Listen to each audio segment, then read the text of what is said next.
Hello. I think that we are live. We are live. In Yep. my pants. How you doing, buddy? I'm living the dream. Yes, I can tell. So Another- here's our first comeback show, and we started with that. And you ripped ass on the air. 2 minutes. No, I didn't. That was a mouth noise. No, it's my chair, actually. Yeah, your anal mouth. It was my chair. Yeah, it's your butt mouth. There you go. So how's everybody doing out in Facebook land and out there on YouTube? I am Tim Yancey, and that guy, which way are you? Over there? I'm to you. I mean, I don't know what it looks like on your screen. I'm to your right on mine. Oh, perfect. My old sidekick, Jason Gowan. Look at you, buddy. How you doing? Oh, I'm doing fantastic. How are you? I'm good. I am good. So what are we doing? Let me explain. It has been a minute since you guys have probably seen us doing anything as far as any broadcasting, radio shows, any of that. Now, back in the day, we had it going on. We were the host of Encounters Radio. We did a lot of paranormal related broadcast and stuff. And so now in this day and age of COVID-19 and everybody kind of being quarantined in that, Trish and I started to look at things like Zoom, things like this program that we use now, which is called StreamYard. And we wanted to kind of reach out to our communities and spend some time talking with our local friends and other people that are out there. Trish does classes for Unity, our church, Unity of the Palm Beaches, and it's just huge. And there's a lot of people out there who have kind of lost that connection between friends and between people in the community. So I thought it would be really cool to maybe start up another broadcast. And we reached out to several people that were associated with it. Trish is hiding out over there on the couch. Hey, get her in here. She's passing on this one. She said, no, I'm not going to do it. You're the best looking one. You got to come on. That's it. We need some sex appeal on this. I look terrible right now. She says she looks terrible. Me being as handsome as I am, I can't counteract the ugly of your husband. I need help. Anyway, we thought that it would be really cool to reach out to our friends on Facebook, on YouTube, in different places, and reconnect. So here we are. It's the Jason and Tim show. This is Encounters International. And yeah, that's it. Ghost Hunters went Ghost Hunters International, and this is our upgrade. We already have 6 people. That's a huge crowd. What is it? What did you just put iPads in front of your cats? What's that? Would you just put iPads in front of your cats? Yeah, and they paw at the keyboard. That's it.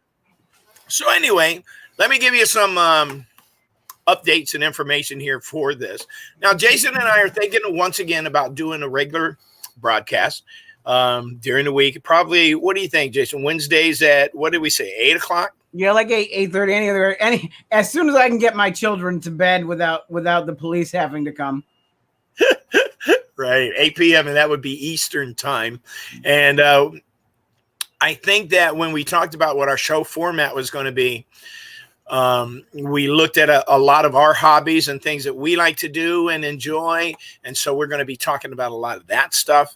I will be doing the show in the nude. Yeah, we've done that before, actually. If you remember, where were we? Where you ran naked through solitary confinement. I've done that at a couple of places, but I think you're referring to Mansfield. That was it, Mansfield Reformatory.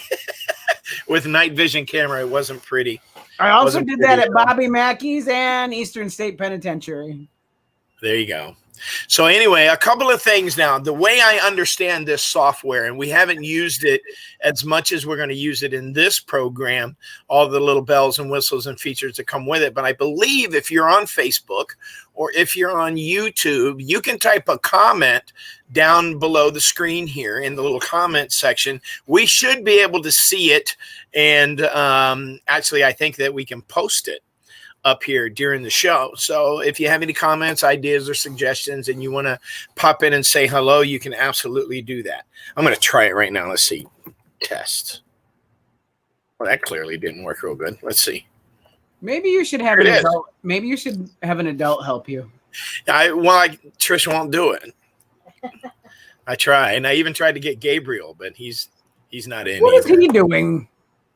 What is he doing? He's hiding downstairs. He's got a girlfriend. I remember. I heard what he did. Yeah. We are currently cuddling downstairs. Trish, yeah. Did you hear that? Oh, he's Yeah, probably they're currently cuddling downstairs. our little boy is grown up. Yeah, you wouldn't believe it. So anyway, listen, we got actually a pretty neat show coming up for you guys for the next hour, or maybe 2 or 3 or 4. Who knows how long this is going to go. But for the first segment here, I thought it would be cool if you and I just caught up, because there's so many people out there who haven't seen us. You and I have, as you said earlier today, we've almost died about 60 times this year. Yeah. And I thought it would be cool to spend some time talking, getting caught up, and letting people know what's been going on with us, because you and I pretty much disappeared from the paranormal community, from the radio and broadcasting community. Also, almost life. Yeah. A lot has been going on. Now, how long has it been since we did a radio show together?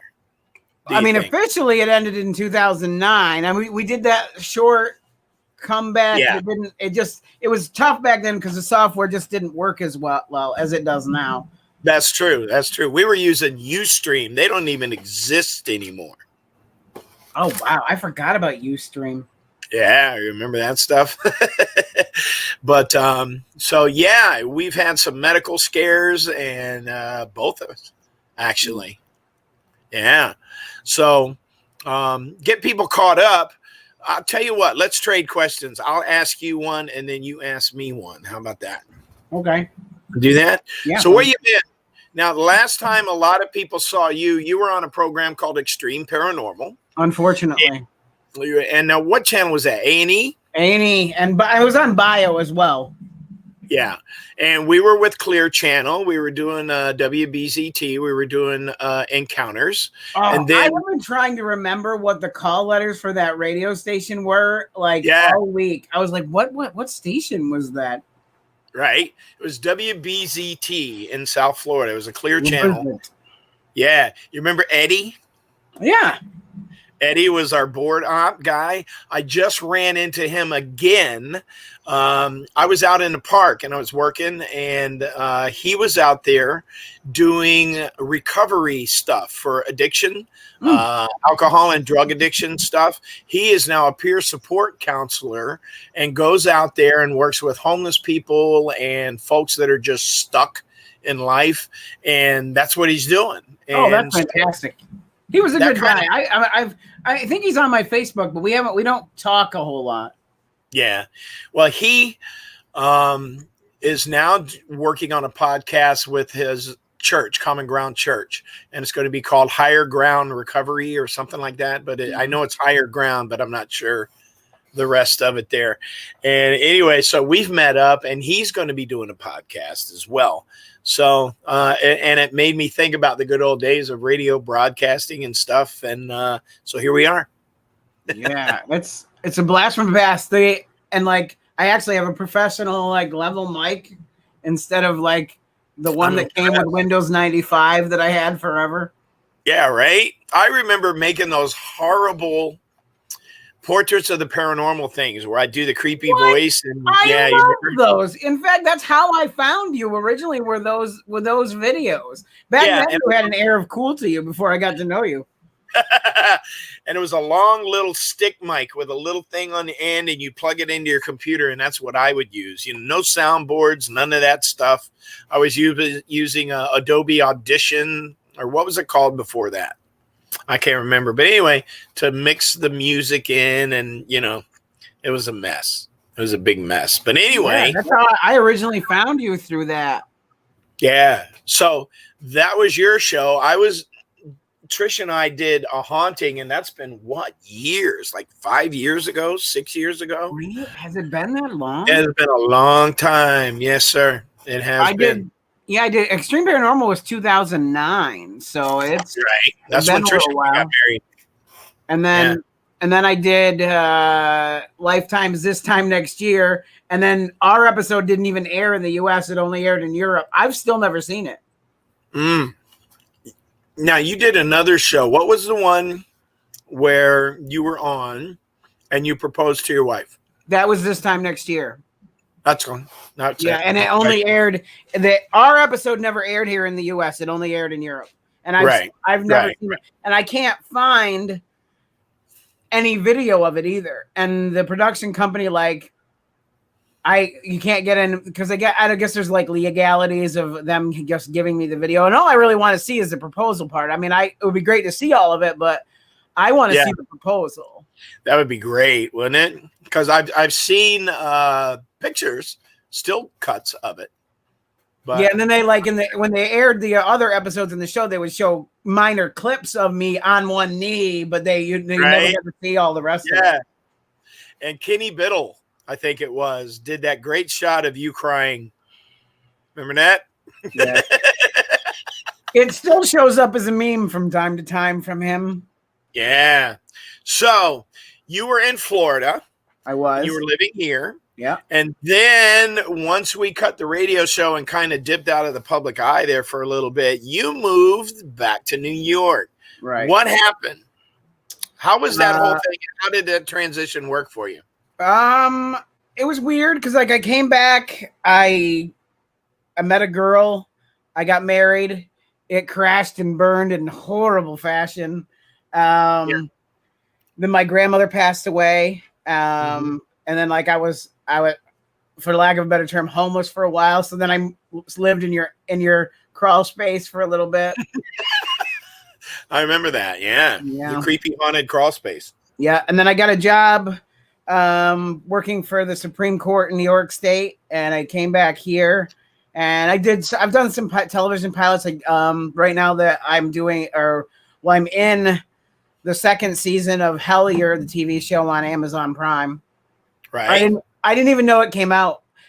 Somebody at the bakery stopped me and they're like, "Hey, I want to ask you about all the alien stuff." And they started listing all this stuff. I'm like, "Where did you even see this?" And they said "Oh, I saw it on Amazon." I was like, I didn't even know this was out. So what is Hellier? My old ghost butt hunting buddy Greg Newkirk and his wife Dana do it's a series they have about unexplained phenomenon, and we shot stuff with them years ago, and so they're kind of putting it out now, and I'm in some of the stuff because Greg and I worked together for forever. Right. So I show up from time to time. You guys did that one that was about Bigfoot. And you did it with Nick. And whatever happened to that? Because the trailer, oh my God, it was amazing. Oh, GHI versus Bigfoot. And then it became, Greg re-edited it. It became the Bigfoot Hunter Still Searching. Right. And I'm talking about the one where you guys are sitting there with the two crazy guys, the two country dudes. It's nighttime. The fire's there.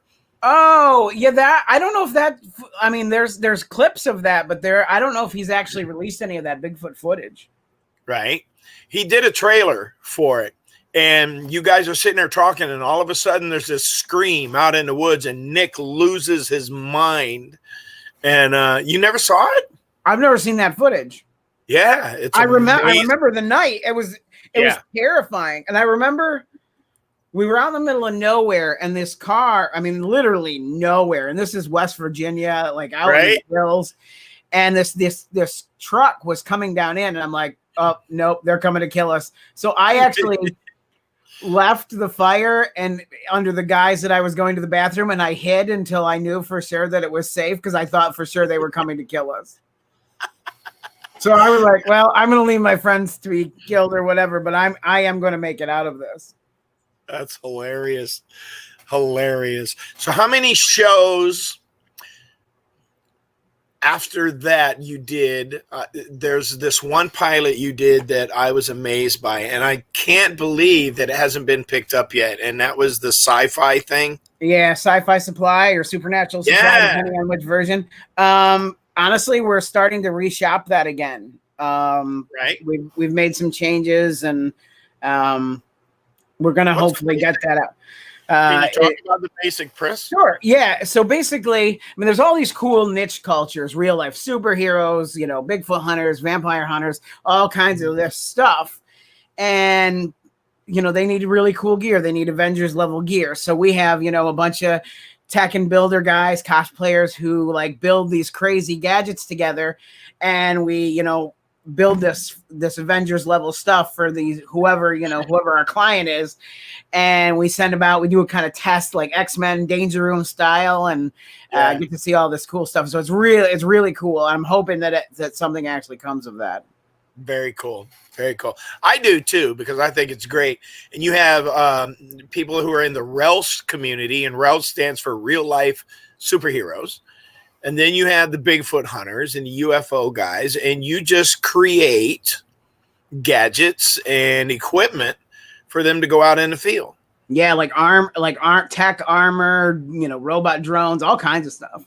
Yeah, I think my favorite part of that was when now two of your people who were in that with you were like WWE wrestlers, right? Mm-hmm. Yeah, the Hurricane, Shane Helms, and Velvet Sky. And my favorite part is when they got you with the taser glove. That hurt a lot.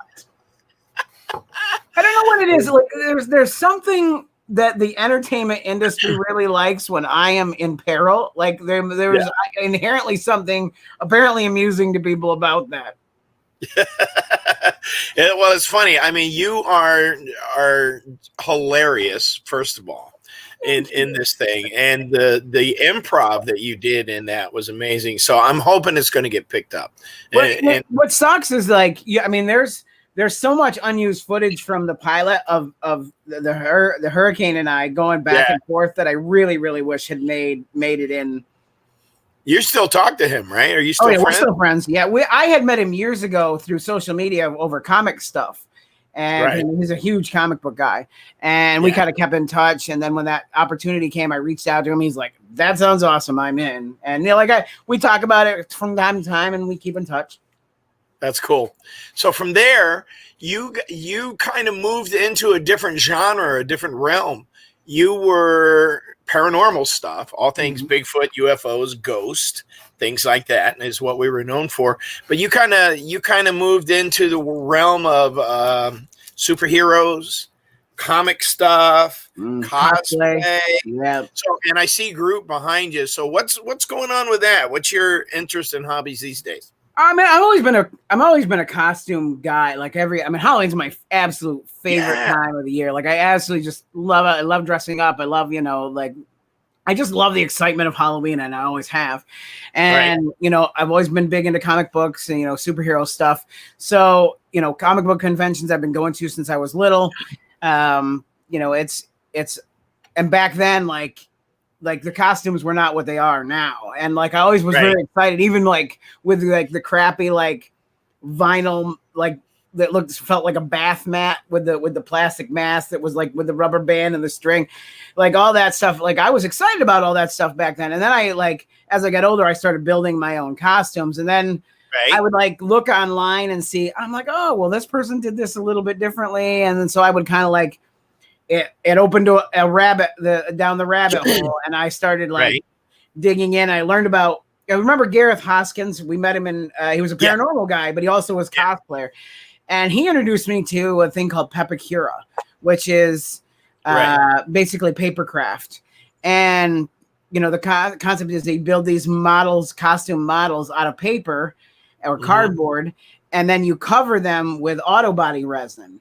And it hardens into this shell, and you paint it. And so you have these, solid, resin plastic costumes, and you can build some amazing stuff with them. There are people out there. My first build was Buzz Lightyear.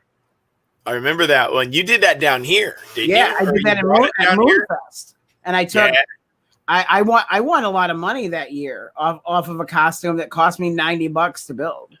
Right. Now you've done some other amazing ones as well. Iron Man. I have a picture of that. Hold on. Let me pull it up. There we go. That took 9 months. That's amazing. It was before I was dating, and it was kind of so like it was before Melissa. I could never build something like that now because my children would destroy it before it ever got there, and I just don't have that kind of time now. Yeah, but now life kind of revolves all around that stuff. Your family is big into Spider-Man and Iron Man and Ninja Turtles and Captain America and all that stuff. Well, my twin boys, they're 18 months old. They're named after Iron Man and Wolverine, Anthony and Logan. And then, Melissa kind of got the cosplay bug. Like, Melissa was very shy and kind of, very introverted before I met her. And so it was like, she kind of got a taste of this, and she's like, this is actually really neat. And it's something we can do as a family. We're building this. We're doing Ninja Turtle. There we go. Look at this thing. This is crazy. Yeah, Prop Shop Garage. Those let me see if I built can. This. Hold on. Ooh. Yeah. There we go. This thing is legit. Prop Shop Garage. That is amazing.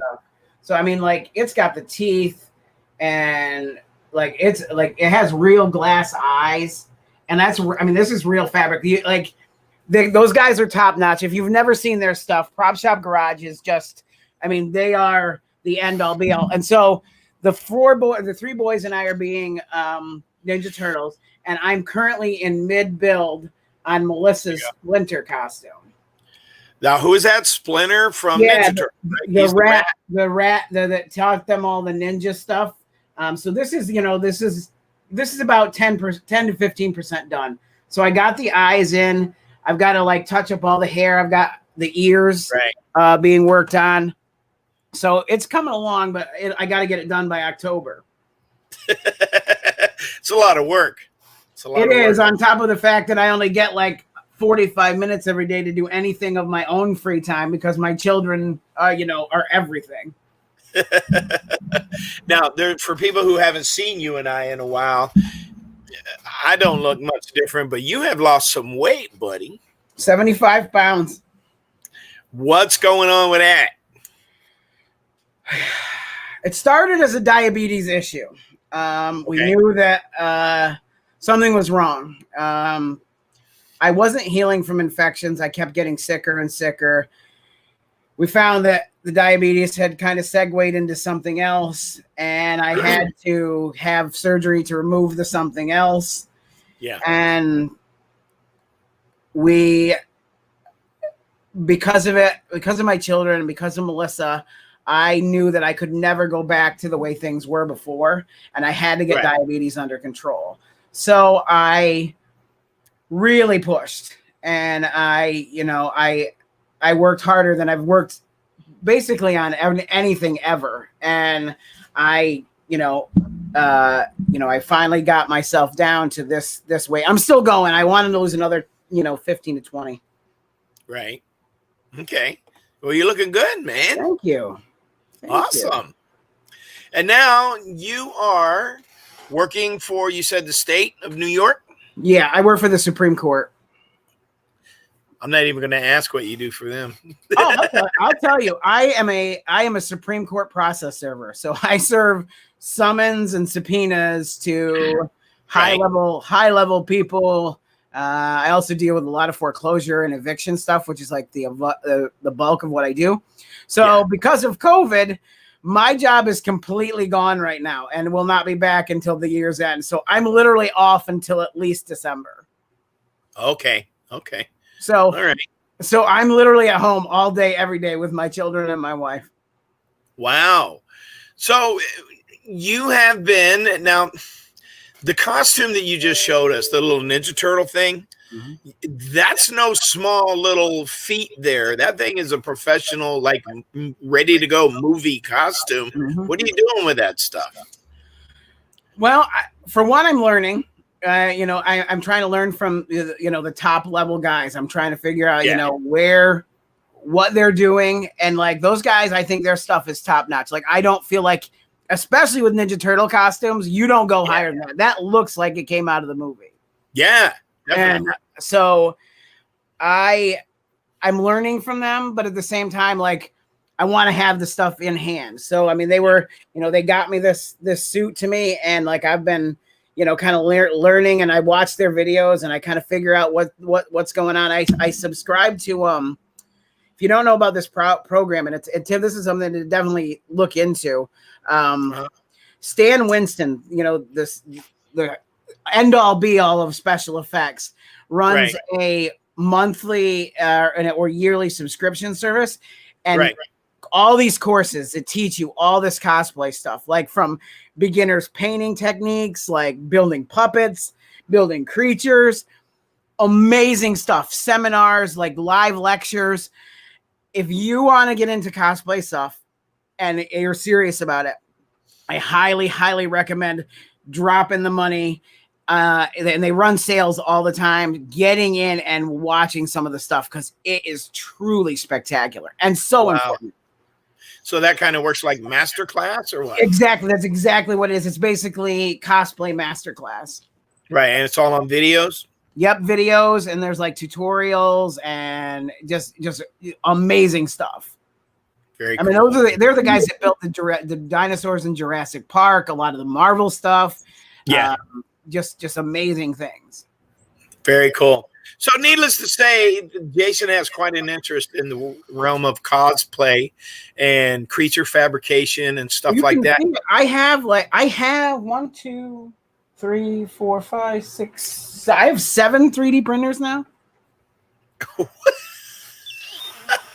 What are you doing with 7 3D printers? Well, I'm doing a lot of I'm printing so much PPE equipment right now. Yeah. Kids are going back to school, but you can't see it. Well, I'll move this. See the yellow ones back there? Yeah. Yeah. Those are my new resin printers, and I'm learning the art of resin 3D printing. Here, okay. See, and they use a liquid base. For hold on. For a normal 3D printer, it uses the filament. It's a long strand. It melts it down and plots it out. With the resin, it's a liquid, and you pour it into a vat, and it uses a UV light to harden it into and the detail on resin prints is it's crazy. So I started with the smallest one they make to learn the craft, and I've just moved up to the next size. So I'm just going to keep going and going, and because I know in March they're releasing one that builds 20-inch by 20-inch pieces. Wow. That's enough to build that's enough to build 2 full Iron Man helmets on a build plate. My size Iron Man helmets. That's impressive. Now that's got to be expensive though.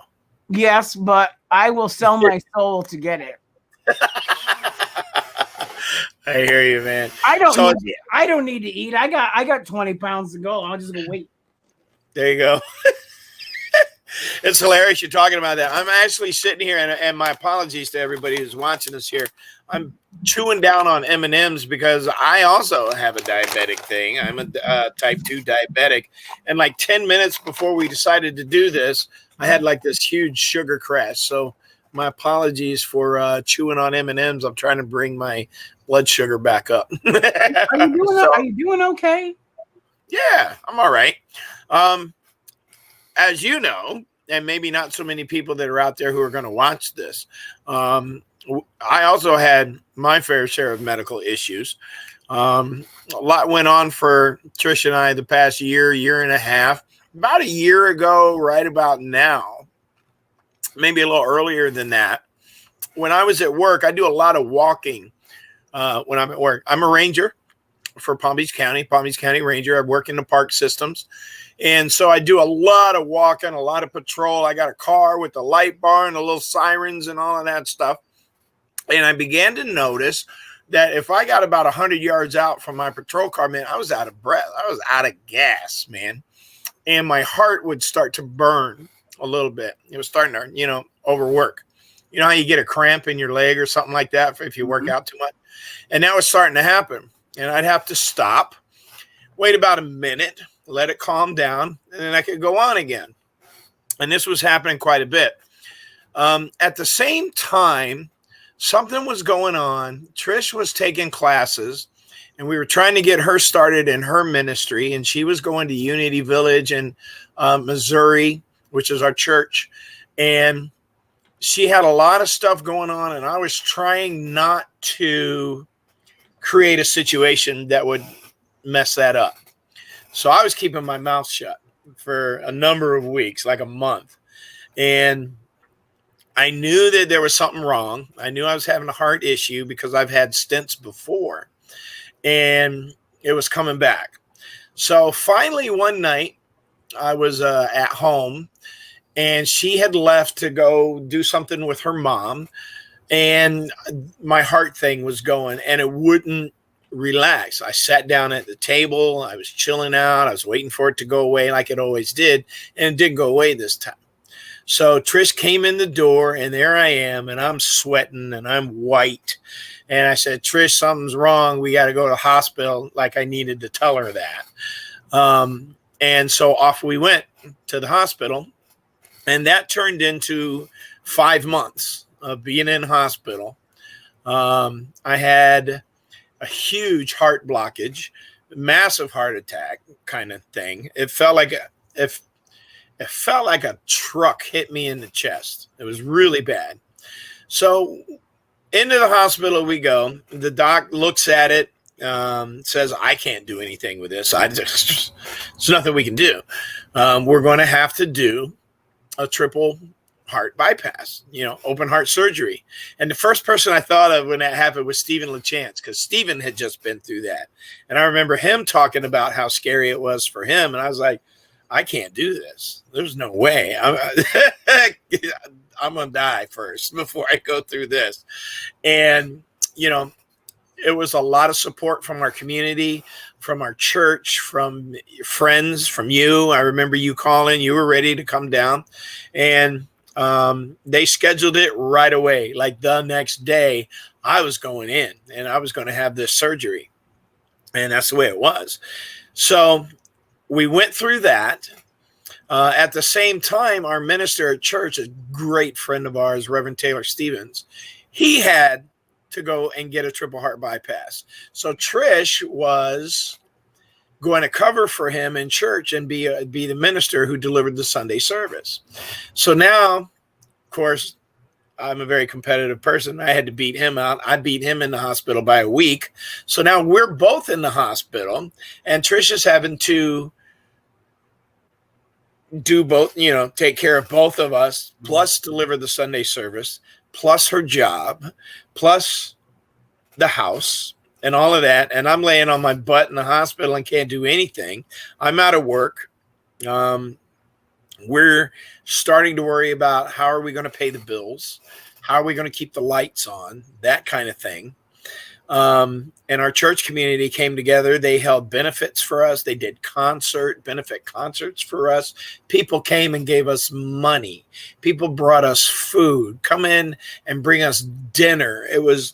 I have never seen the level of love and connection that people gave us during that time. It was astounding. And that lifted a huge weight off of both of us about how we were going to work through this. I eventually got well enough that I went back to work. I ran out of FMLA, that family medical stuff. I had 12 weeks of it, and I ran out. And they said, well, if you want to keep your insurance, well, you're going to have to pay for it. The whole thing. Here's your first bill for $1,500 or $1,200 or whatever it was. And I was like, the heck with that. I'll be back to work on Monday. And I shouldn't have gone, but I did because there was no way we could do it. So I had to go back to work and put time in and start making money. Right. Couple of weeks after that, maybe a week, 2 weeks after that, started noticing that on my chest where the incision wound was, I started getting these welts that popped up, and they looked like blisters, just like a big blister. And there was 4 of them, perfectly symmetrical down my chest, and they were about the size of a golf ball. So We went to the doctor. I mean, those popped up as Trish and I were talking about them within about an hour or 2 hours. They had doubled in size. It was the craziest thing I had ever seen in my life. So we went to the hospital and found out that the clips that they had used to put my sternum back together, because they split your sternum, pull you open, rip your heart out. They put a machine on you that runs your body while they work on your heart over here and put it back in, and they attach all of your sternum back together with clips. Well, those clips were infected with a bacteria, and I had a internal infection that happened. It's called Mycobacterium abscessum. It's related to, of all things, because I can't get just a regular infection, tuberculosis and leprosy. So it started to eat my chest away, and I had those blisters popped open, and they became these big gaping open sores. We had an infectious disease expert come in. We had all kinds of folks who started working with us. Tons of IVs. I had so many IVs. I had 2 IV poles, nonstop around the clock, and we couldn't get it. We could not knock that infection out. So they did surgeries, and they did a bunch of surgeries. And I finally, by the time I was done, I had in my chest area 5 inches this way and 9 inches this way. Just a big gaping, open, pussy, nasty wound that they had cut out. Yeah, it was bad. Way to charm the audience right now. Thank you. Yeah, I'm watching the numbers drop as we speak. So, but that's what happened. And there were times when we looked at each other and thought, you know what, I'm not going to make it. This isn't going to happen. And there were doctors who were telling me, look, because I was bitching about going back to work. I said, I have to make money. You know, I'm going to lose my house. And they said, look, don't worry about that. We're trying to save your life at this point and get you moving again. So that became a process of 5 months of serious IV bacteria, antibiotics that they would pump into me. I was getting up at 5 a.m. in the morning, taking 6 IVs, then again at lunchtime, and then again at night, 11 o'clock at night, I'd have to run another series. We had home healthcare nurses that were coming in here. I had this giant open wound that they would pack with sponge, some kind of weird sponge, put a piece of plastic over it with a hose in it, and then they would hook a vacuum to it, and they'd pull it shut. And I sat that way for 3 months. God. And these guys would come in. They would, in order to change the dressing that I had, they would shoot me up with, they give me a Xanax an hour beforehand. An hour before, they would shoot me full of Dilaudid. And then right before they'd rip this stuff out, they would pump me full of morphine. And I was that bombed out of myself, and it hurt so bad. It was insane. And I did that for months and months. And, you know, at the same time, Trish is trying to deal with me, deal with bills, deal with the family, deal with church, doing these things. If you go on unitypalmbeach.com website, you can go back and see the old archives where she was doing the Sunday service, and she's talking about this stuff and the crap that we went through. And oh my God, it's heartbreaking. It is heartbreaking, but got through it, made it to the other side, from support from all of the people that are out there in Facebook land and YouTube and the folks that are watching now. A lot of prayer support. And I'm going to tell you what, you can say what you want, but when it comes to the realm of energy and vibration and resonance and people who pray, you can feel that stuff. You really can. When you're flat on your back and it's 2 o'clock in the morning and you're in a hospital bed wondering if you're going to see tomorrow, you can feel that stuff. By the hundreds, we had people giving us prayer support, giving us monetary support, giving us just from any way, any need that we had, people were giving it to us. We had that same kind of thing happen with us when Melissa had her stroke. Like, our community raised over $18,000 for us, like that if that hadn't happened, I don't know. We would have lost the house. We would have lost everything. Like, I don't even know where we would be. Just our twins were 6 days old when Alyssa had her stroke, and like diapers. We still are using the toilet paper from then. That like we never like during the whole COVID toilet paper shortage, we never had to worry because we had a basement full of it.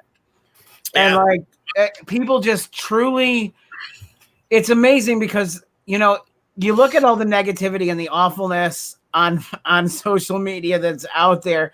Yeah. And then something like that happens to you and you see a whole other side of people that kind of keeps your faith in humanity, that there's that shred is still there. Yeah, absolutely. And so from all of that came an idea of, and this is kind of the gist of why we're doing what we're doing now. And I'm really blessed that I have Jason to be here with me. You really are. Yes, I am. And Groot in the background there. But the idea of what we're doing now, and this is just a start of it. This is kind of a test of what we're wanting to do. So we kind of want to showcase people out there in the community who are doing that kind of stuff. The last show that I did was about coming from dark places, the realm of the paranormal, people who are haunted all the time. And one of the things that I tried to make people understand in that is that when you say the word haunted, that doesn't necessarily mean that there's a ghost in your house banging on the walls and creating those kind of scenarios. Or creatures in trees. Yeah. Those Lake Worth. Yeah. But for us, and if you get into the realm of paranormal investigation, you're serious about it. It's different from what the TV shows have. Sometimes it's easier for kids to say there's a ghost in the house than to admit that they've been cutting themselves or that there's a monster under the bed rather than admitting that there's a bad parent in their home. You start to find out that there's situations that are going on, dysfunctional or abusive situations in homes that are happening. A bad husband, there's a dysfunction or an abuse that's happening in the home that is transmitting or resonating out to the rest of the world as there's a ghost in the house. Sometimes it can be dementia, people who hear voices in their head. And the role of a paranormal investigator in those situations is to connect those kind of people with other people who can help them, psychologists, counselors, peer specialists, abuse counselors. A lot of times law enforcement has to get involved in those kind of things. So that's what we found. And once in a while, guess what? It's a ghost. That stuff. The role of a paranormal investigator in those situations. What am I hearing? Are you messing with something over there? I accidentally clicked something and it opened up and started playing. That's great. But anyway, I don't want to preach to the choir here, but that's what we found was going on with that. So this time around, I thought it would be really cool because Jason and I have met people from the community who are lifesavers, who are angels, who are shiny, wonderful people that deserve a little bit of attention in this world. And so we thought, when we come back this time, Stephen LaChance, a good friend of mine who deals with violent haunting issues, his son said something very poignant to him, very profound, that had a huge impact on his life. He said, you spend all this time looking for ghosts and demons. Why don't you try searching for some angels now? And so that's what we're doing. And I believe that there's a lot of folks who made connections with me who were angels. Like me. Like you. That's right, you cutie. And people who reached out to us in our time of need and support, and we want to showcase them. So that's what this podcast in future is going to be about. We actually have a guest coming up here in a few minutes tonight, somebody that I'm a big fan of, and I know Jason has checked out the stuff that they do. They're a huge... I'm excited! They're a huge player in the KazPlay community, and we're hoping that they're going to get on. I had a hiccup at the beginning of this, and I hope that she got the link so that she can get in. If not, it's going to suck. but because I said all this cool stuff. What's that? I said they've stuck with us this long. Yeah. And so, yeah, we're going to see what happens with that. But that's the thing. And one of the things that Jason and I wanted to do was bring a little positivity, bring a little love, bring a little light to a world right now who can really use it, because our country's everybody seems polarized. It's a shit show. It is. Yeah. There's no other way to put it. Everybody seems really polarized. Dumpster fire. Quite literally in some places. What's that? I'm sorry. I said it's a flaming dumpster fire. Quite literally in some places. Yeah. It's very polarizing right now. You have issues with law enforcement and shootings and Black Lives Matter, and everybody's polarized around political issues and COVID-19, murder hornets, all kinds of stuff going on out there. And what the world needs is a little bit of Ninja Turtle right now. Yep. So that's what we want to do with our program here. We're going to start over the next few weeks showcasing folks that have touched our lives as we have been through some of the stuff that we have been through. Some of those people I'm hoping to get on are people who are involved in community areas of things like bullying, people who work in the field of dealing with COVID-19, all kinds of folks that I have met in the homeless community who are reaching out and saving lives and providing all sorts of programs for them as well. So it'll be interesting, and we'll see how it goes. Another thing that we're very interested in doing is cosplay stuff. Yeah. Because Jason is huge with the cosplay. You just saw the face that he did. That's a professional movie grade, ready to film right now outfit. That's how much do you think that thing's worth? If you had to build it. If I had to build it, or if I tried to sell it? Either one.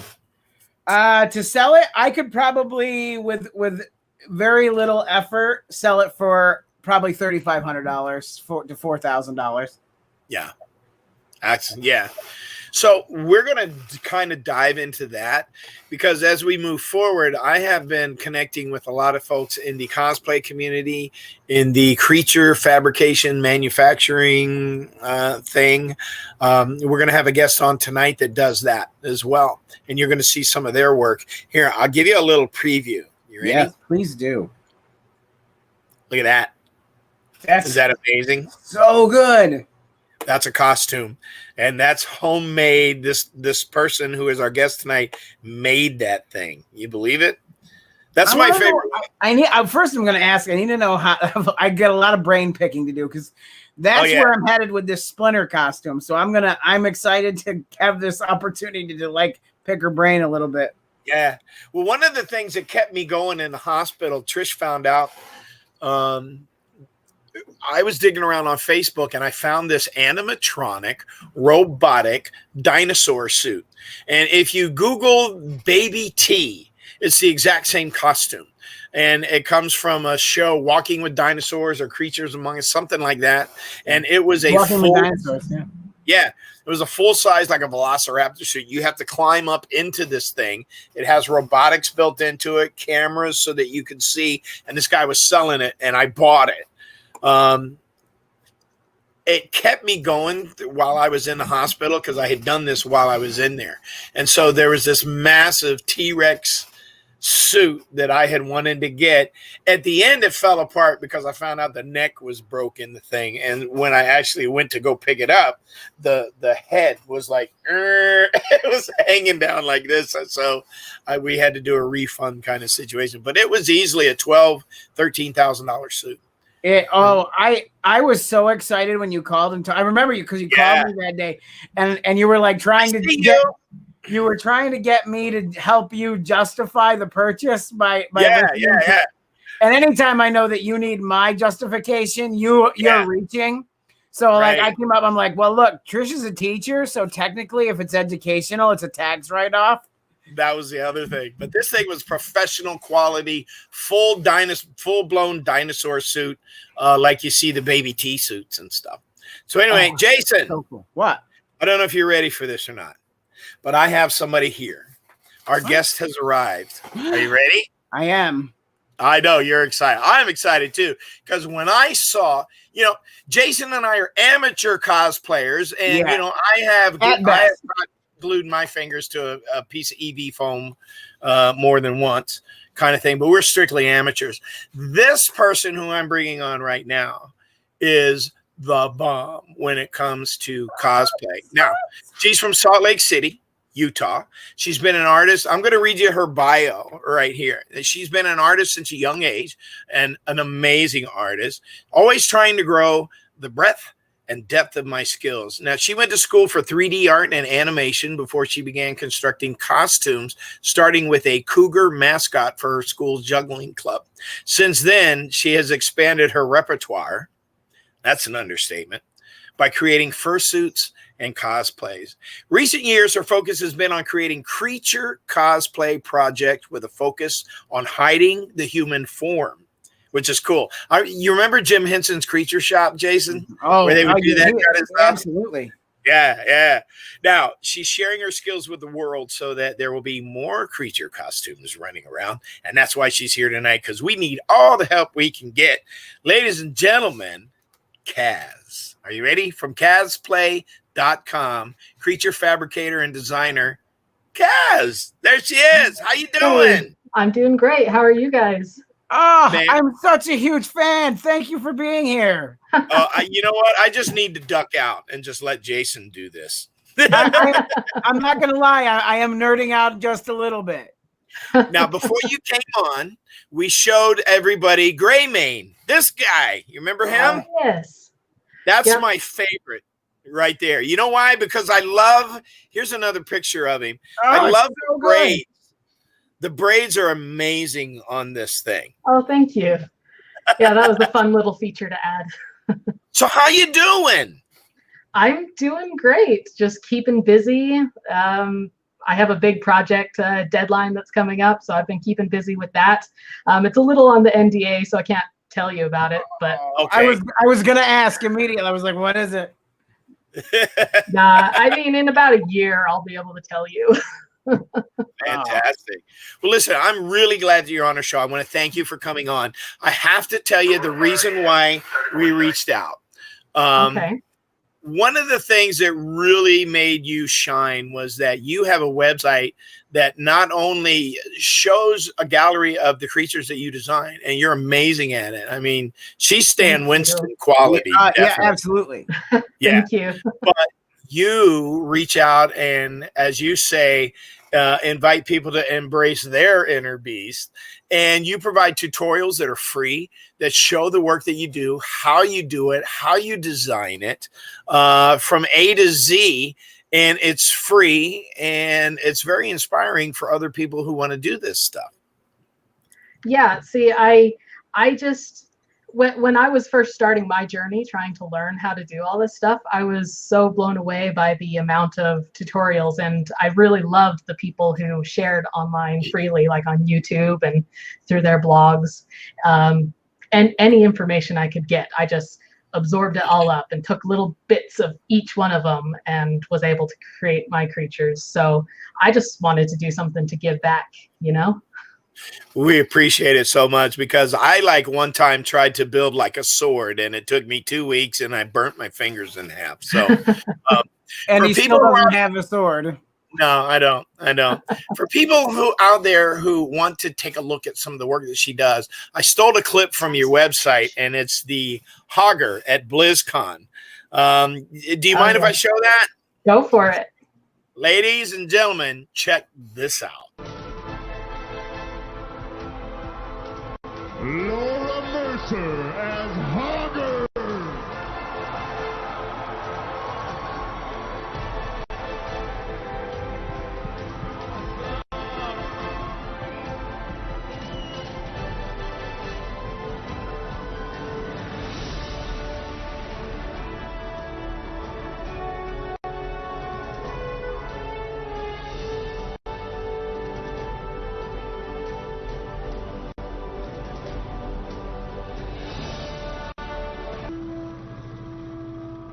And the winner of the 2017 First place prize of the BlizzCon cosplay contest is Laura Mercer as Hogger!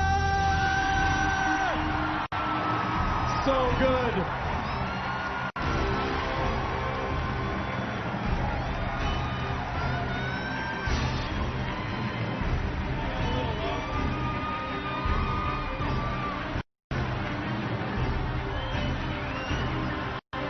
Thank you. That is amazing. Oh, he's there. There he is. Oh, that's so cool. Oh, he's right here. I love him, so I knew he might be good on stream. I brought him along. That is so amazing. How long did it take you to build that? Okay, the whole thing, I basically started in January of 2017. Right. And then worked right up until BlizzCon. So that was nearly an entire year of working on it. I was well over 500 hours. I was also working full time at the time, so it was just nights and weekends. Look at Jason. He looks like he's about to cry over there. So how long have you been building? Like how did you start? Kind of take me through that whole thing. Let's see. My first costume that I built, like in the little bio that Tim read, my first costume that I built was in 2009. I kind of started it in 2008 and finished it in 2009. That's when I first went off to college, and I was part of a juggling team, and I wanted to try building a costume, so I did, and so I built a cougar mascot because that was the mascot of my college, and so I built this cougar that I could unicycle in it and do some juggling things in it. No, are you all self-taught? Or did you have the mentor? Did you go to school for this? Well, I went to school for 3D animation and art. So, and I've always kind of been a creative person, but it was really just figuring it out as I went. My first costume was pretty darn ugly. Like I say, it was a cougar mascot, but it was pretty ugly. I don't even like to look at pictures anymore of it because it was just awful, but I was so proud of it. And so I rode my unicycle with pride while wearing that, just like, yeah, look at this thing I built. I feel like there's a certain you get a certain parental pride over your builds as you go. Oh yeah. Yeah, you definitely do. Like I can't bring myself to throw that one away still, even so it's still in the closet, even though I hate looking at it. I just can't bring myself to toss it. And with each consecutive build, I would just constructively look back and be like, I really didn't like these things about it. Like internally, I'm like, this was really hard. This was hard to wear. This shape didn't turn out as I expected. So the next one, I would try to improve those things. And it was just sequential like that. I've probably built around 20 maybe. Oh wow. 17 to 20 costumes. Just I built some for other people and used the money that I got as that commission to buy new tools and new materials to try out, and it was just kind of like a self-funding hobby for a long time. One of the things I want to ask you, for folks who are very naive, and Jason is my mentor right now as I'm starting to delve into this realm.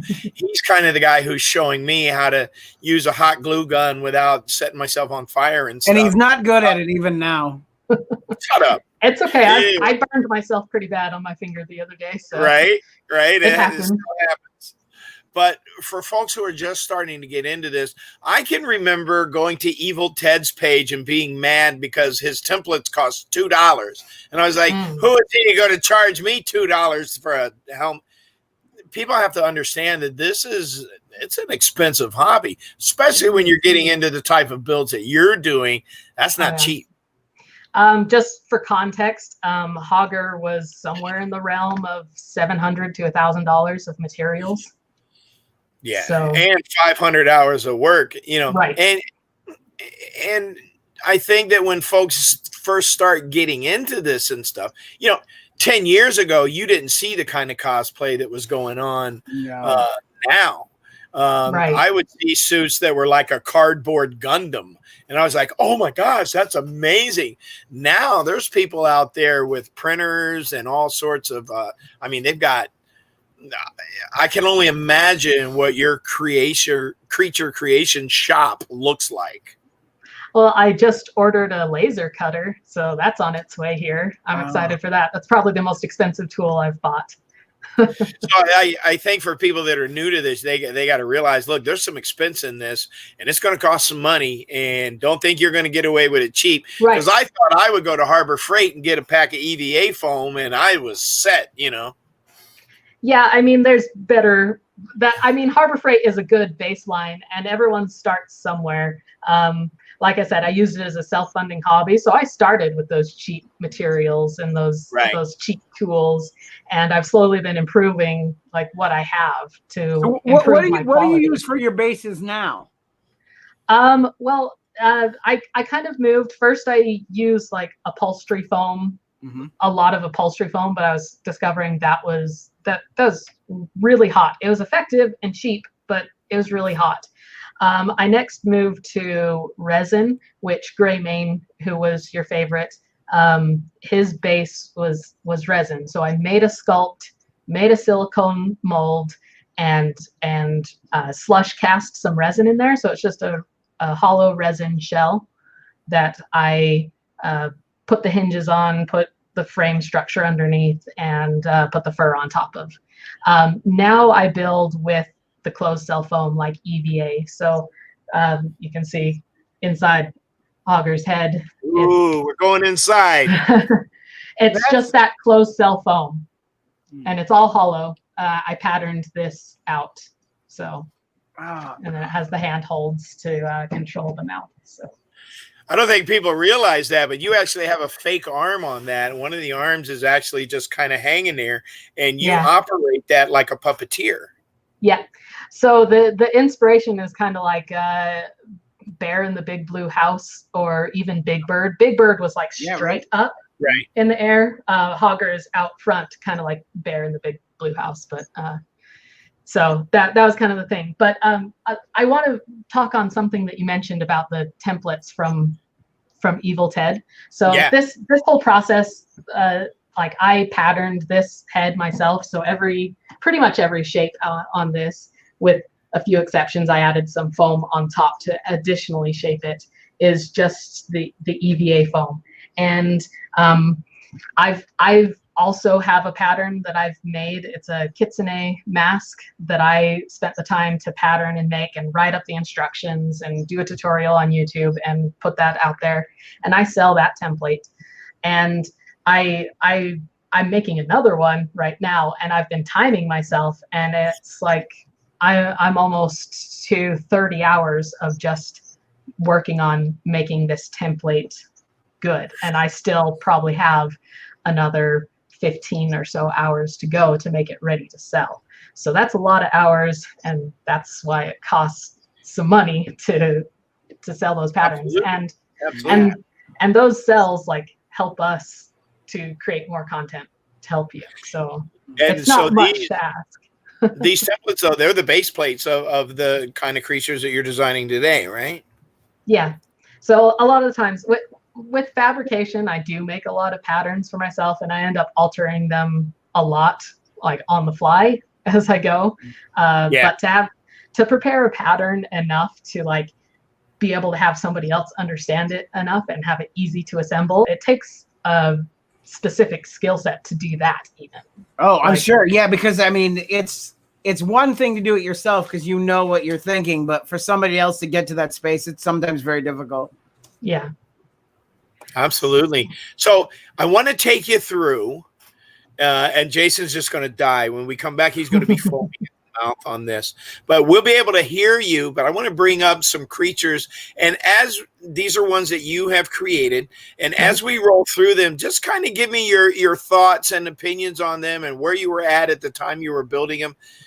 I am fascinated by the stuff that you do. The first one I'm going to bring up is less of trying to hide the human figure, I think, but look at the colors on this guy. Oh, wow. Right. So this one was kind of like my first step into the more cosplay theme things, because this was the first one that I built to go to BlizzCon with, and I entered the BlizzCon costume contest. This is my first time. I built this in 2013. So this was we mentioned that I started in the fursuit zone because that seemed like an easy place for young me to start. And so this was my first one that I was trying something new, trying something more realistic and scary. This was a resin head, but the rest of the body was pretty much a traditional fursuit. I did try something new with using like wig hair for the giant mohawk, which moved great, and I was really pleased with that. And the eyes, you can see there's a little bit of a gradation in the eyes. So the eyes were a translucent silicone that I squoze an LED inside. So the hot spot of the LED kind of creates the pupil and fades off to the rest of it. Oh, that's so cool. So it kind of go ahead. Oh, I was just saying, like, it just like creates the illusion of a completely glowing eye, but you can still have that kind of intense stare like into your soul if he's looking right at you. One of the things that I notice about this is the different lengths of fur that's on there. And I'm going to bring up Greymane again. And I notice it on this, there's some areas like around his nose and in the facial area that seem to be almost shaved compared to the other parts. Oh yes. Shaving is a great tool when you're working with fake fur. I've even done that. I've done that on all of mine. So get a nice pair of dog clippers and go through it. Because if you look at an animal, they have different lengths of fur all over their body. And to really help define features, like fur adds a lot of bulk and can end up covering up a lot of the detail that you put in. So shaving allows you to get that detail back. Now here's an interesting guy. Right. The goat man, the Khazra. So this one, this was my first time trying to do a muscle suit where the skin texture was kind of like human skin. So I decided that movement was more important. So I didn't coat what it is a spandex skin. I didn't coat the spandex in like latex or anything because that would be too shiny and would get too stiff. So I just left it as spandex so it could flex more. Now, this is a character that comes from, I believe, the World of Warcraft? This one's actually from Diablo. Oh, okay. But a lot of your suits are based on the realm of some of these games that are out there that like Blizzard has World of Warcraft and Diablo and that. You seem to enjoy that stuff. Yes. So pretty much all my big builds so far have been from the Blizzard universe, and that's because of BlizzCon.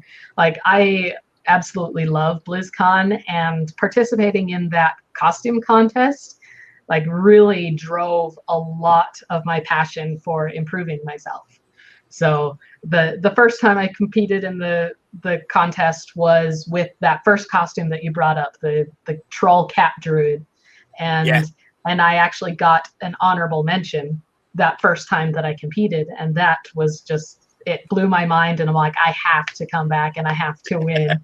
So the next year I came back and I actually didn't win anything, but I'm like, man, I got to keep improving.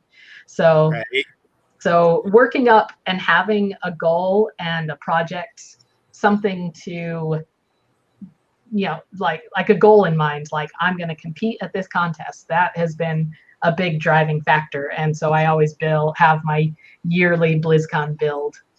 So, how often does it happen that you'll start to build, you'll have a design, a concept, and an idea, and you'll start to build this thing and get halfway through it and just go, this isn't working?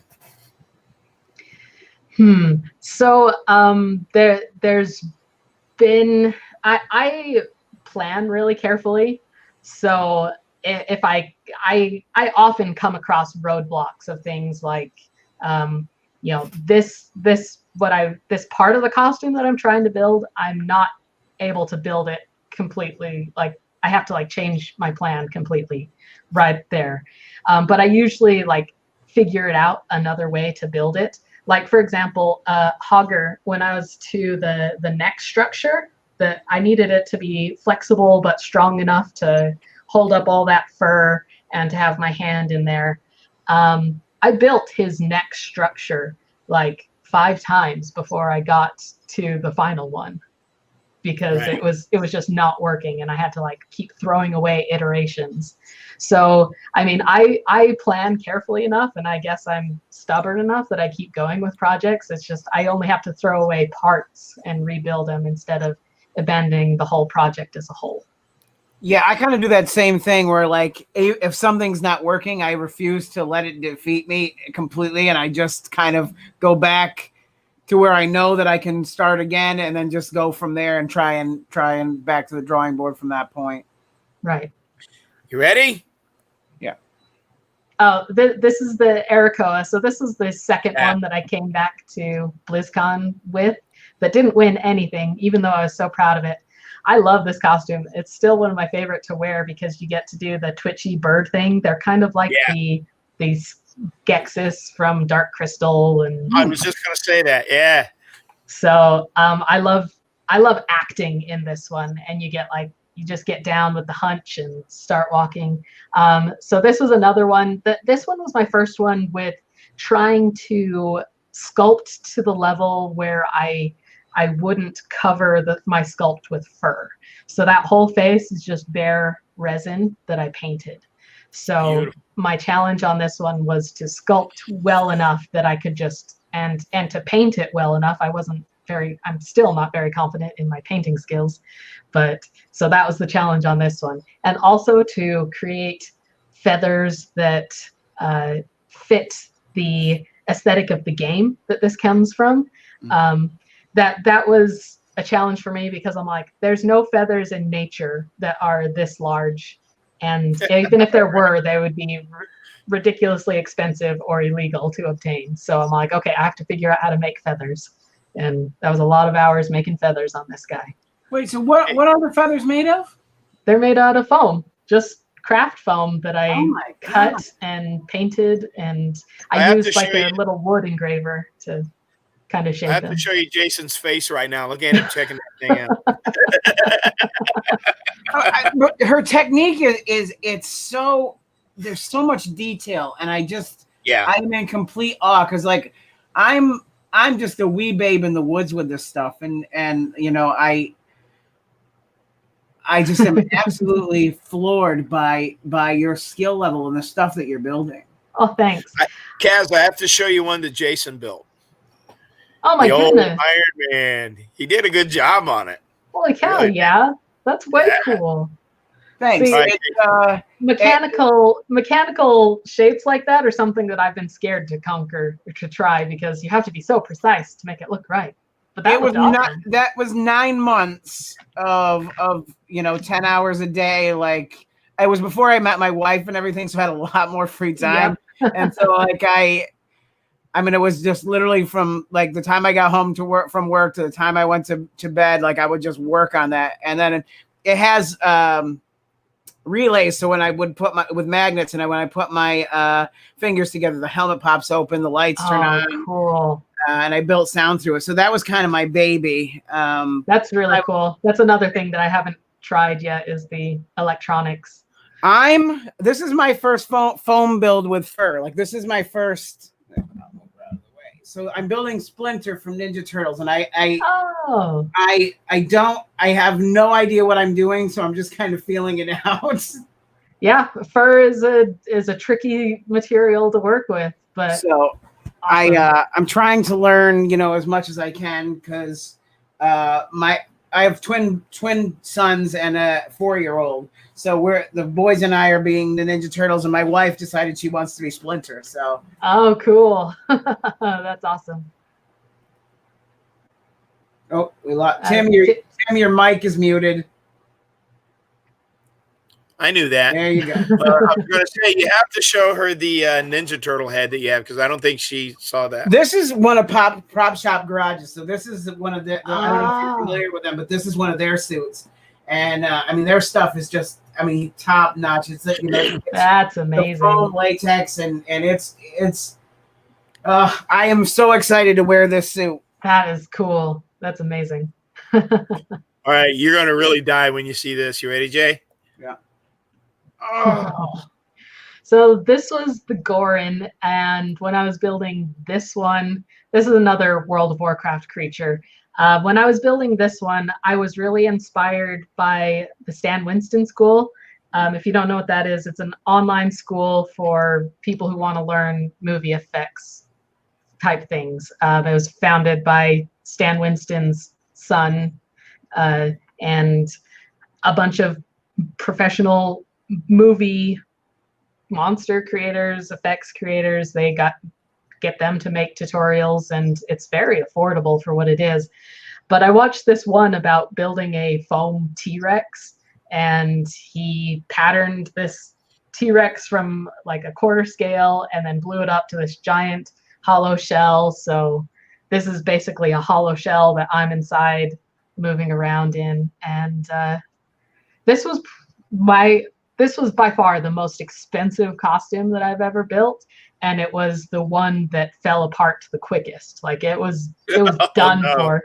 It was done for after that 2 days at BlizzCon, and I've never worn it again, and I don't know what to do with it because it's kind of destroyed now. Oh no. So good though. So, I mean, that taught me about using a lot of different materials and the patterning from a smaller version technique that I've used in all my other builds. So it was fun, but it was about like $1,500 or $1,600 for materials on that one. So wow. I was a bit salty that it got destroyed. No doubt. Now, what are you making teeth out of, if you don't mind me asking? Like, what's your process there? Depends on the costume. These ones on Hogger are just foam that I carved down. I needed this head to be as lightweight as possible. So they're just foam that I carved and painted. So cool. So it's kind of really fiddly to try to get foam this tiny sanded down smooth. Oh, I'm sure. Yeah, it's. So, and this isn't even EVA foam, so it's a special foam called L200, and so it's even less dense than EVA foam. Look at the nose on that thing too, Jason. Oh, yeah. That thing is amazing, and the proportions are so exact. I mean, there's nothing on there that you think, oh, the eyes are too big or the nose is too big or any of that. And you sculpted that first, right? Yeah, I sculpted a miniature version of the head to try to figure out the expression. Because if you go back to the source material of Hogger in the World of Warcraft, he's like, his face is like 10 polygons. I don't know. It's really low res. It's a now like 15-year-old model. So I just had to interpret what it would be. So I sculpted a small version of his head to try to figure out the proportions. And then I also took the pattern from that and blew it up to the size it needed to be. So all of your models, and I stole a picture off your website. This is how you start, right? Yeah. So this was a little quarter scale bust that I sculpted myself. I took all my measurements and scaled them down by 4 to kind of create this little head, and I cast it out of resin so I could put clay on top of it and sculpt. I did that so that I could kind of keep the human head in mind as I sculpted, so I could fit the shape around it and keep track of where the eyes and mouth were in relation to the creature I'm making. So, and then since it's at a quarter scale, when I blow up the pattern in Photoshop, you just have to go scale 400% and bam, it's the size that you want it to be. Oh, I see. Okay. Yeah. Very cool. So you have these creatures and you go to conferences and conventions and things like that. But where are these guys and what are you doing with them when you're not at conventions? I mean, do you ever get asked to go to like a hospital and show kids or go to a special event or any of that kind of stuff? I mean, what's Hogger doing in his downtime? Hogger's just chilling in the closet for the most part. Right. I've taken him to a few other conventions. Like the BlizzCon win brought a lot of attention to me, I guess, and I was invited to several conventions. And like I got invited to one in Atlanta, and they actually paid. They actually built me a custom shipping box out of wood, like a road case, and shipped it to me. I put Hogger in it and shipped it back to them and flew because he's huge. He would take up so much space on a plane.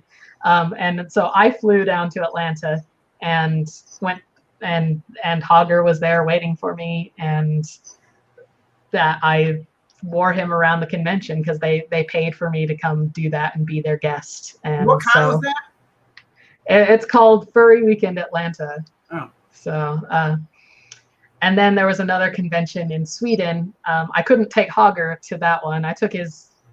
No, I didn't take Hogger to that one. It was in Sweden, and they paid me out there to be a guest, and I did some panels about how to pattern things and stuff. So, I mean, it brought me a couple free trips. I went to like KazPlay America too, and Acon in Texas, and so it was awesome. It brought me that kind of thing. But Hogger unfortunately hasn't traveled anywhere outside of Atlanta because he's just too bulky. I've taken a few of the others to the conventions because they're a little more airplane friendly. Now, how much does he weigh?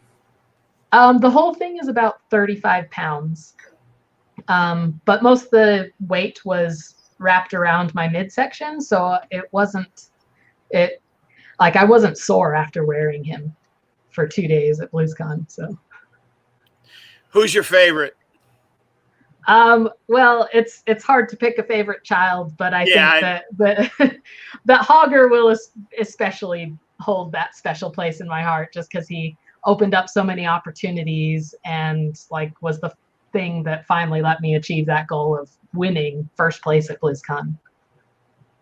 One of the things that I think I enjoy most, and I drive my wife nuts, we just got a huge, ginormous TV in our bedroom. And I put it up I bought the mount from Walmart, and it's up there. And I sit and watch YouTube videos, and I've been fascinated by your tutorials that are there. And I drive her nuts with them.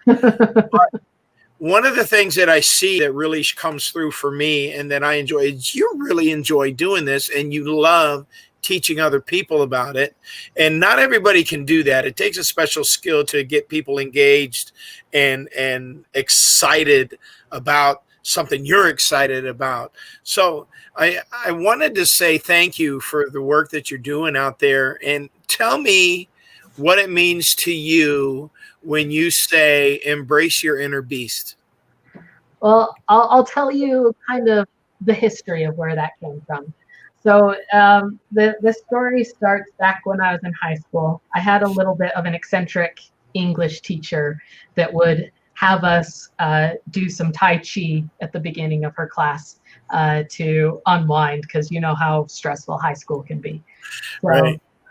She had us do Tai Chi, and she would always have us end on this pose that was like, embrace your tiger, and then you'd put your arms up, return to mountain. Right. And so what that is like in that culture, the tiger represents both yin and yang. It's because of its stripes, the harsh black and the white and orange.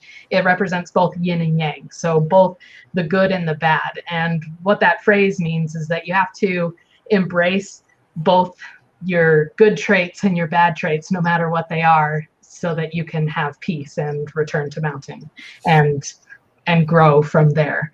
And so just kind of paying homage to that, I sort of tweaked it to match my brand a little. So embrace your inner beast. So that means to, you may not be where you want to be as a person or an artist, but only by embracing that and accepting yourself as who you are can you then start down a path of working on the skills that you need to improve yourself. So that's Absolutely. kind of my homage to that English teacher. It's fantastic. Embrace your awful. Yeah. Well, the green. Embracing the bad things about you doesn't mean like celebrating per se. It's just like accepting, yeah, this is where I am right now, and I can improve now. Absolutely. I love that. I've never heard that perspective before. Like, a lot of people just flat out deny, their flaws. They a lot of times they don't even admit that they have them. So I love that, you're taking that at face value, embracing it, and making it, a productive thing rather than, letting it hold you back. That's awesome. Right. So and like I can be kind of a socially awkward person. Like, I have a hard time putting myself out there, except when I'm talking about my craft. Like that gives me the energy. It energizes me, and I love talking about it. So I'm glad that you mentioned that you like my videos and think that I'm good at teaching, because I just love talking about my thought processes, and I, more than just showing you how to do it, I want to take you through like why I decided to do it that way. And I hope I do a good job at showing that, so that you Absolutely. can figure out how to solve any problem that you come across. Absolutely. Do you find that when you go to conferences and places like that there's people who are familiar with your work and they come there to see you and they're just all jazzed up about KazPlay? Yeah, it's a weird feeling to have people approach you and be like, "Oh my gosh, I know you." I for a while in my career in this, like, nobody like really knew who I was. They'd see the costume and recognize Right. that. But they didn't recognize me. But once I like really got into making my YouTube channel around the time with Hogger, like, people started recognizing me, and that was a weird feeling. But it was also fun because, I enjoy talking to them and talking shop, and I'm glad that they approached me, because I'm not the person to approach other people that I admire. So Yeah. I Sometimes like it. Yeah, I like Right. it when people approach me, because Yeah. I'm shy. Well, I think a lot of people that do this are become a different person when they're underneath the mask, so to speak, and it helps them to find their confidence and find their center and their balance. Even though maybe it's a different character, it's somebody that just for a little while they can portray and be and exhibit and resonate that confidence that they wouldn't normally have. Absolutely. And I recommend to anybody who is a little scared to put themselves out there with their cosplay, that I'm like, pick a character that has a mask, because if you're hiding behind a mask and you suddenly see people being like, "Oh, that's an awesome costume, can I get your picture?" Like, that gives you more confidence than, like, I still haven't done a cosplay that shows my face in cosplay, but because that kind of scares me. That you will eventually do that you'll do one that reveals you. Yeah, and I do have some plans. Like, my next build that I want to build for BlizzCon is a goblin named Jaster Gallywix. He's a big fat goblin, and I'm excited to build like a fat suit. But this character is one that I wanted to experiment with making a silicone mask. I wanted to see if I could make one. And it will be using my real eyes and mouth. So that's kind of like a step in that direction. I also love the video game Bloodborne, and I'd love to make a hunter outfit, so that would have my face exposed as well. Oh yeah. So you're slowly progressing down that road. I'm getting there. Fantastic. So listen, I don't want to keep you all night, and it's past my bedtime because I'm old. And but for people who are out there who are watching this, and folks, you have got to see her website, because the website design is as good as the creatures that she creates as well. But for people who are interested in this, they might want to reach out to you or contact you or find out more about this. Where can they go?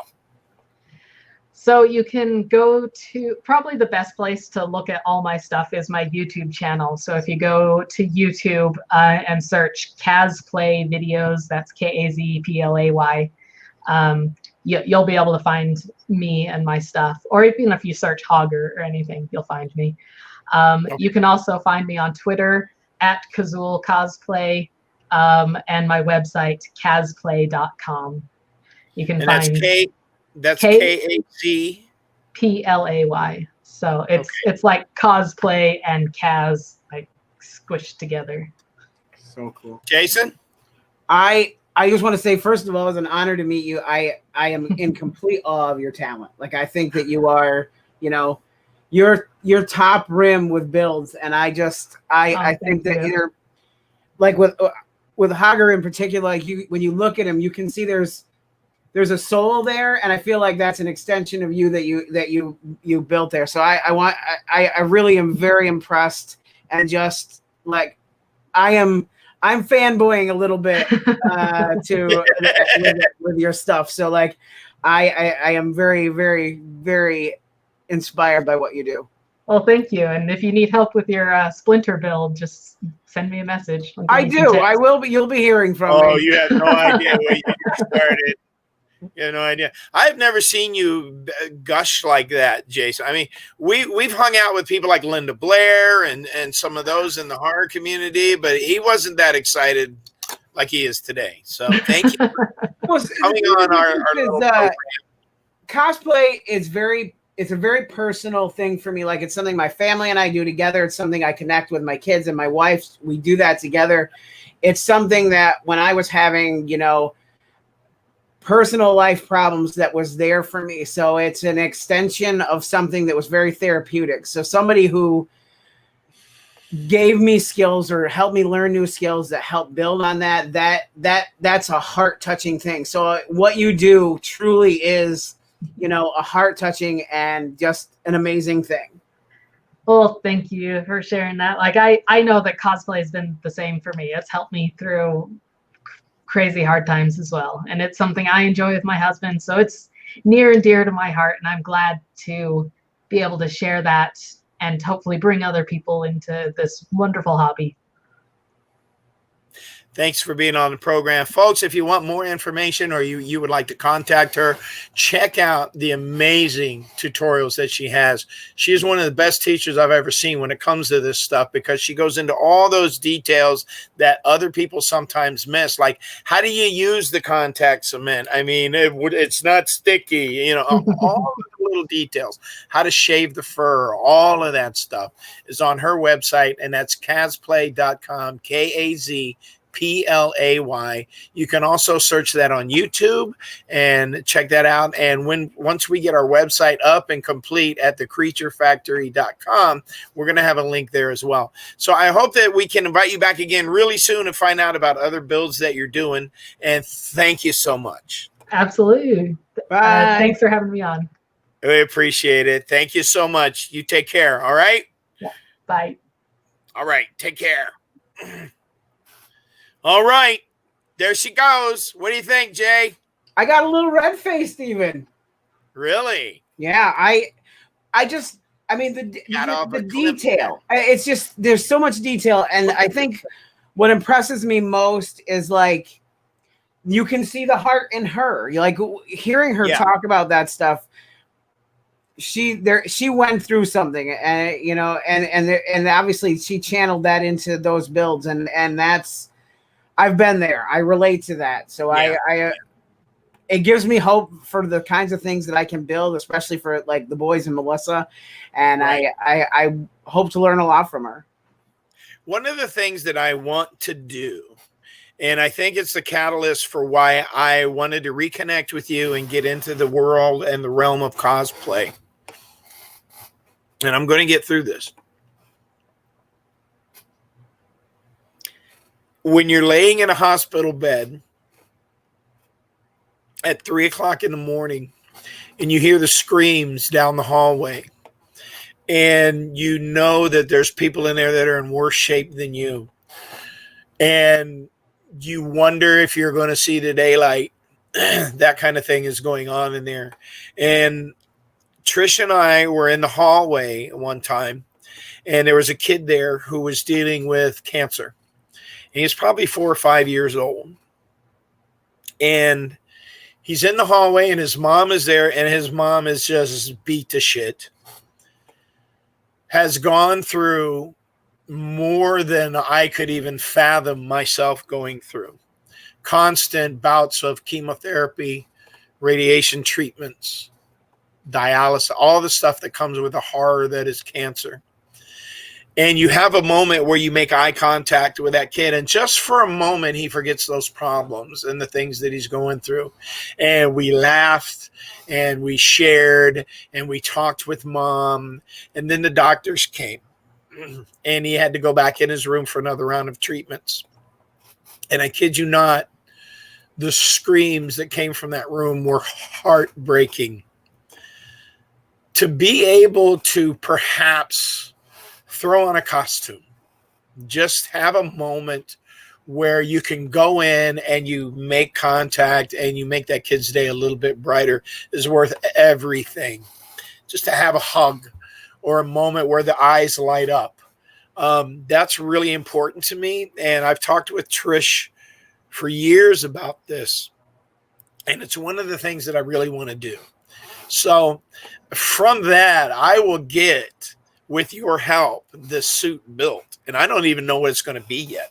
I have been looking at costumes from China, costumes on eBay, teddy bears, Transformers, Mickey Mouse, that kind of thing. And I made a connection with a lady named Mary who works with the chaplains over at JFK Hospital.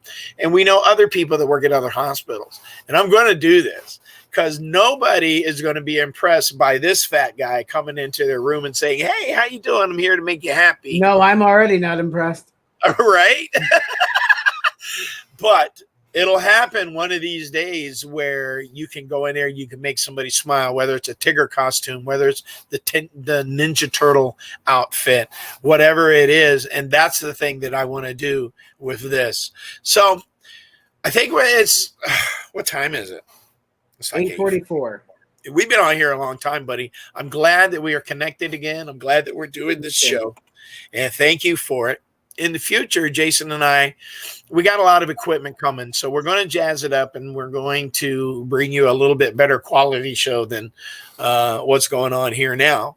But we're going to be going out to cons and conventions and meeting people and talking about this stuff.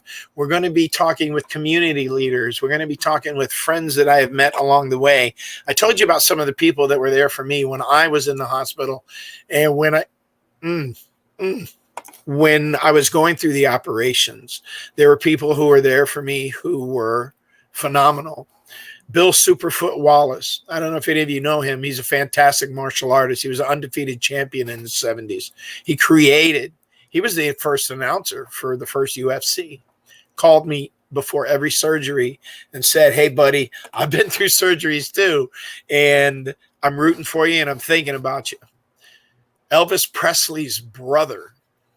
What? Yeah, he had a brother. He had a stepbrother named David Stanley who would call me and say, "I'm there with you, man. I'm praying for you. I'm thinking about you." How do you know Elvis's brother? That is completely random. Well, I have a little background in martial arts, and through a very good friend of mine, Sean Kelly, I worked out and trained with and with a lot of the Elvis Memphis Mafia crew. And David Stanley, his mom married Vernon. And David moved into Graceland when he was 4 years old. And he was my training partner there. We threw some punches back and forth. And he's out in Vegas now. He's at the old Ambassador or the old Hilton Hotel. He works there now because that's where Elvis used to do his shows. Mm-hmm. And now he's out in Vegas. But for a while there, we were, having lunch and breakfasts and stuff. Sean Kelly, who is the founder and creator of Stomp the Bullying, is a guy who has been teaching me Kempo. I've known him 30 years, somewhere around in there. There are all kinds of people who are out there who are tremendous people in the community who are working with kids, who are saving lives, who are dealing with addiction counseling, those kind of things.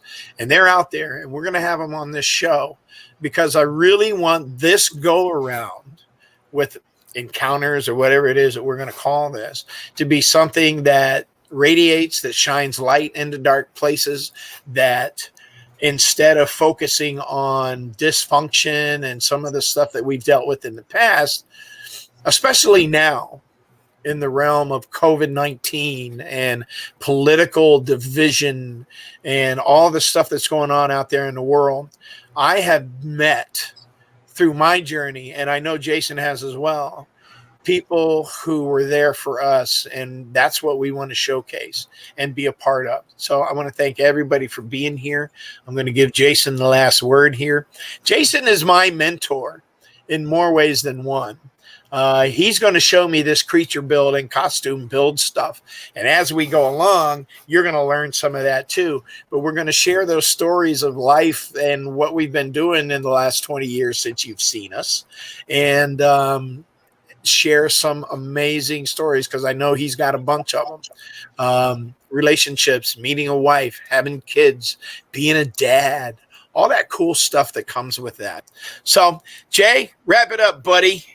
Well, first, I need to thank you for this opportunity. I need to thank you for always. I'm going to get emotional now. Thank you for always being there for me. You and Trish and Gabe and Julie and just your whole family has been. I would not be here now if it had not been for your family. I was homeless. I had nowhere to go.